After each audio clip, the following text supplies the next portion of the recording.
이강인 선수가 국가대표팀 합류를 앞두고 펼쳐진 리그왕 경기에서 정말 압도적인 경기력을 보여주면서 심지어는 오늘 공격 포인트를 3개나 기록을 했습니다. 2골과 1개의 어시스트를 기록했는데 이게 또 전반전에만 나왔던 공격 포인트였어요. 그러다 보니까 이강인 선수가 오늘은 해트트릭도 노릴 수 있는 날이었습니다. 오늘 이강인 선수가 맹활약을 하면서 파리 생제르맹이 4대2로 이겼는데 20분에 1골, 17분에 1골. 그러니까 이강인 선수가 전반전이 시작한 이후에 사실 얼마 지나지도 않아서 2골을 또 기록을 했었고요. 전체적으로 보면 이강인 선수가 이제 오늘 경기는 지난 챔피언스리그 경기에 이제 나오지 않았었던 이강인 선수가 선발로 나오는 것이 좀 유력했던 경기였어요. 이강인 선수가 챔피언스리그 그 경기에서는 오른쪽에는 덴벨레, 중앙 미드필더 라인에서는 이제 에메리, 네베스, 파비안 루이스, 비티냐 이런 선수들이 있고 제로톱 자리에는 아센시오에게 또 밀린 거였거든요. 그러니까 이강인 선수가 지난 그 챔피언스리그 그 전 경기도 사실 이강인 선수의 그 충분한 출전 시간이 주어지지 않았었죠. 랑스전. 그렇기 때문에 이강인 선수가 그때 선발로 안 나왔었고 지난주 리그 경기에서 그리고 주중에 있었던 챔피언스 리그에서도 이제 그때는 나올 거라고 생각을 했는데 이제 그때도 안 나오면서 이제 앙제전에는 이강인 선수가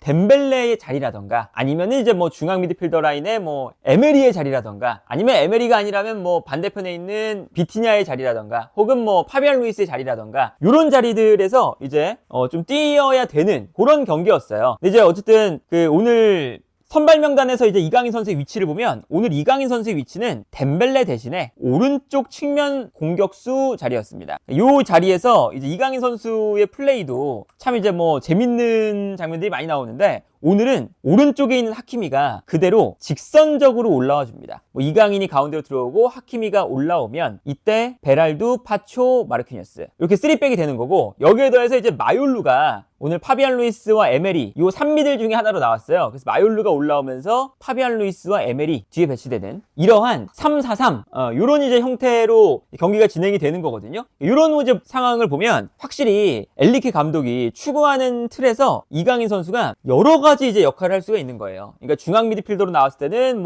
중앙에서 뛸 수도 있는 거고 이제 오른쪽 측면 공격수로 나왔을 때는 가운데로 들어오면서 올라가는 이제 선수를 좀 지원해 줄 수도 있는 거고 아니면 이제 이강인 선수가 측면으로 빠지면 하키미가 가운데로 들어올 수도 있는 거고 플레이 자체가 사실은 여러 위치에서 이강인 선수가 뛴다는 게 가장 큰 장점 중에 하나잖아요. 그리고 이제 여기서 이제 오늘 경기의 핵심은 이강인 선수가 좀 가운데로 들어왔을 때 아센시오가 제로톱의 역할을 수행하면서 이강인 선수에게 공간을 많이 만들어줬습니다. 그러니까 오늘 이제 어쨌든 이강인 선수가 2골과 1개의 어시스트를 했잖아요. 근데 이 2골이 나올 때 아센시오의 움직임과 이강인의 움직임이 굉장히 잘 맞았어요. 그러니까 이제 우리가 아틀레티코 마드리드전을 보면 아센시오가 살짝 내려오면서 덴벨레에게 공간이 난다. 혹은 바르콜라에게 공간이 난다. 이런 개념이었는데 오늘은 덴벨레 자리에 이강인이 나왔으니까 오히려 이강인 선수에게 좀 공간이 많이 나오는 날이기도 했습니다. 예를 들어서 이강인 선수가 중앙으로 좀 들어와 있을 때 아센시오가 경기장에서 계속 내려와요. 자유롭게 내려오면서 볼을 받아주거든요. 그러면 아센시오를 따라서 수비가 살짝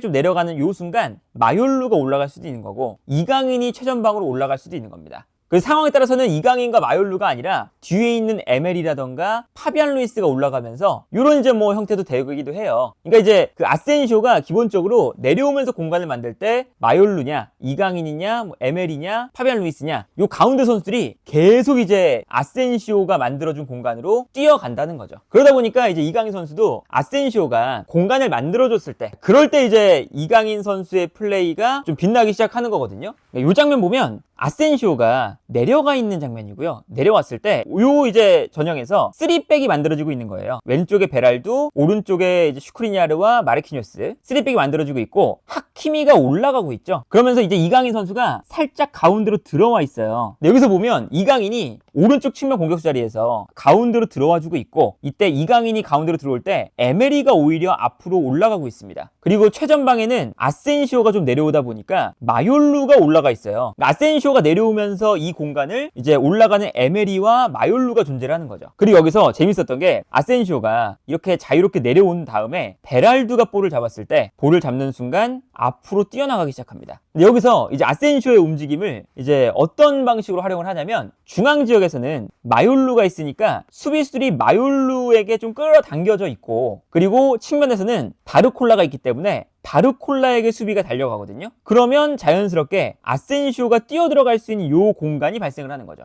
여기서 어떤 모습을 보여주냐면 바르콜라 쪽으로 패스를 보내주는 척을 합니다. 그러면 당연히 바르콜라가 살짝 빠지면서 본인이 볼을 받으려는 동작을 취하면 수비수가 끌려나가겠죠. 그리고 가운데는 아까 말씀드렸던 것처럼 마요루 때문에 약간 가운데로 쏠려 있었어요. 그러다 보니까 아센시오가 이 공간으로 뛰어가게 되고 뒤쪽에 있다가 그리고 이 공간을 향해서 패스가 들어오는 거죠. 그러면서 이 공간이 무너집니다. 그리고 뛰어 들어갔을 때도 아센시오가 뛰어 들어가서 크로스를 올리는데 가운데서 마요루 그리고 반대편에서는 에메리가 뛰어요. 그러면 수비수들이 마요루, 에메리 두 명의 선수를 따라갈 때 가장 뒤에 있는 이강인을 놓치게 되는 거죠. 여기서 득점이 나왔거든요. 다른 각도에서 보면 이렇습니다. 아센시오가 뛰고요. 이 공간으로 일단 패스가 들어갔어요. 그리고 뭐 이 공간으로 패스가 들어갈 수 있었던 이유는 아까 말씀드린 것처럼 바르콜라가 측면으로 나오면서 수비를 끌어당기고 마요루가 가운데로 들어가면서 수비수들을 안쪽으로 끌어당기니까 요 사이 공간이 나온 거죠. 그리고 이제 아센시오가 뛰어 들어가서 크로스를 올릴 때도 한 명을 붙잡고 뛰어 들어가는 마요루, 반대편에서 뛰어 들어가는 에메리 두 명의 선수가 있습니다. 여기서 이제 컷백이 들어가는데 컷백이 들어갈 때 마요루와 아센시오 때문에 수비수들이 순간적으로 뒷걸음질 치면서 반대편에 있는 요 공간을 놓쳤어요. 그리고 이때 이강인 선수가 참 공간을 잘 찾아 들어가는 선수라는 게 중원에 있다가 이 공간을 향해 뛰어갑니다. 그리고 여기서 이제 센스 있게 볼을 약간 흘려주면서 이강인이 좋은 공간에서 볼을 잡을 수가 있었던 거죠. 여기서 이제 볼을 잡은 다음에 이강인의 득점이 나오는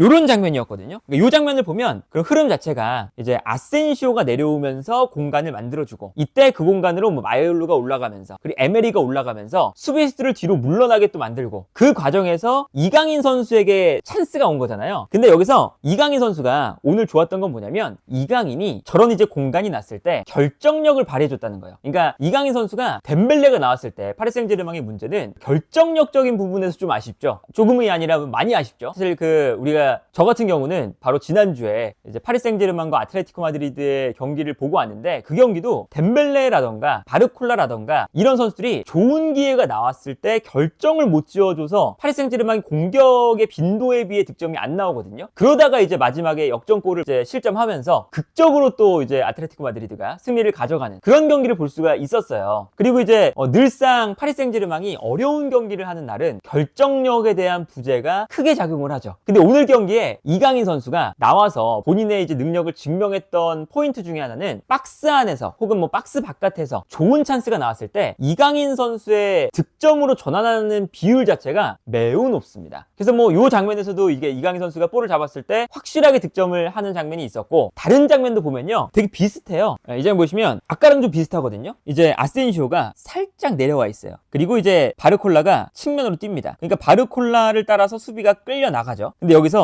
바르콜라가 볼을 잡은 다음에 수비가 본인에게 끌려 나오니까 아센시오가 살짝 내려갔다가 다시금 침투를 해요. 아까 이제 그 아센시오가 이강인 선수에게 어시스트를 할 때의 장면과 똑같죠. 그리고 이때 바르콜라가 뛰어 들어가는 아센시오에게 패스를 보내줍니다. 그리고 아센시오가 여기서 이제 크로스를 올리기 위한 동작을 취하는데 그때 이제 보시면 아센시오가 중앙을 비워놨으니까 이 공간에 마요루가 올라가 있어요. 오늘 이제 마요루, 파비안 루이스, 이강인 이 3미들이잖아요. 근데 마요루가 이제 아센시오가 내려올 때 최전방으로 올라가 있고 살짝 뒤에서 이강인이 득점을 노리고 있는 거거든요. 그래서 여기서도 아센시오가 볼을 받아서 크로스를 올릴 때 마요루가 전방에서 뛰어 들어가니까 수비수들이 마요루를 따라서 뒷걸음질 칩니다. 그러니까 요 앞쪽에 공간이 나왔죠. 그리고 이 공간으로 빠져 있었던 이강인이 순간적으로 침투에 들어가는 타이밍도 좋았습니다. 그리고 그 타이밍에 맞춰서 이강인이 뛰어 들어오는 타이밍에 맞춰서 아센시오의 아주 좋은 패스가 들어가죠. 그리고 여기서 이강인의 아까 말씀드렸던 장점, 볼을 잡았을 때 결정적인 찬스가 오면 이강인의 왼발로 득점을 만들어낼 수 있다.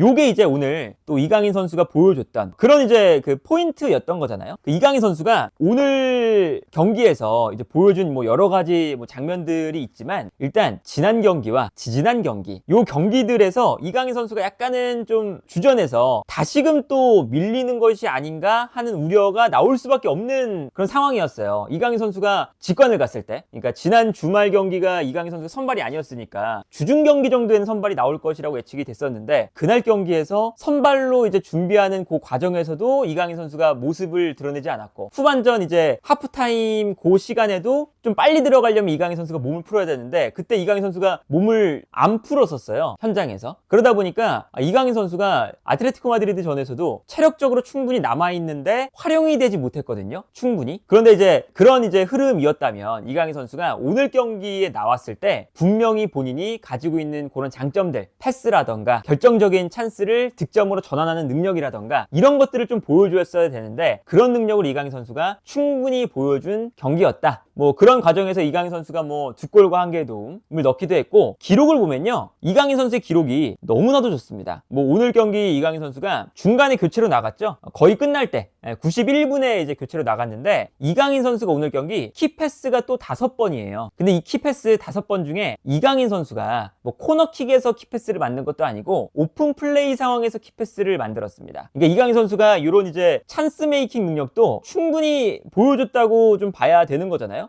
그만큼 이강인 선수가 이제 오늘 경기를 통해서 득점이라던가 뭐 어시스트라던가 아니면 빌드업적인 능력이라던가 아니면 뭐 찬스를 메이킹을 하는 그런 모습이라던가 여러 가지 측면에서 아주 특출난 활약을 보여줬던 그런 경기였다. 그리고 심지어 여기에 더해서 후반전에는 이제 엘리케 감독이 약간의 변화를 줬죠. 무한이를 투입하면서 이제 아센시오를 한 칸 내리고 이강인 선수 자리에는 덴벨레를 투입하면서 이강인이 오히려 덴벨레랑 교체가 되는 게 아니라 마요르 대신에 덴벨레가 들어왔어요. 그러다 보니까 마요르가 이제 3미들에서 왼쪽에 있었으니까 이 왼쪽 자리에 이강인이 가면서 이강인이 후반전에는 마요르가 나가는 동시에 왼쪽 중앙 미드필더가 됐습니다. 그리고 사실은 이강인, 파비안 루이스, 아센시오 이 3미들에서는 아센시오가 좀 공격수처럼 올라가니까 오히려 이강인이 살짝 내려와서 이강인과 파비안 루이스 약간은 뭐 수비 라인 앞을 보호하는 역할도 이강인이 했거든요. 그러니까 이강인 선수가 이렇게 좀 멀티적인 면모도 오늘 보여준 경기라서 뭐 오늘 경기만큼은 이강인 선수가 이제 보여줄 수 있는 것을 모두 보여줬다. 멀티적인 능력, 득점, 어시스트, 찬스 메이킹 여러 가지를 이제 보여준 경기라서 일단 이강인 선수의 컨디션을 보면 뭐 이번 시즌 늘 이제 이야기가 나오지만 컨디션 자체는 너무나도 좋아 보입니다. 그래서 뭐 이강인 선수가 이번 A매치 때도 이제 이 경기가 끝나고 합류를 하게 되는데 A매치에서도 이강인 선수의 어쨌든 중심적인 활약을 우리가 좀 기대해 볼 수가 있을 것 같기도 하고요. 어쨌든 이강인 선수가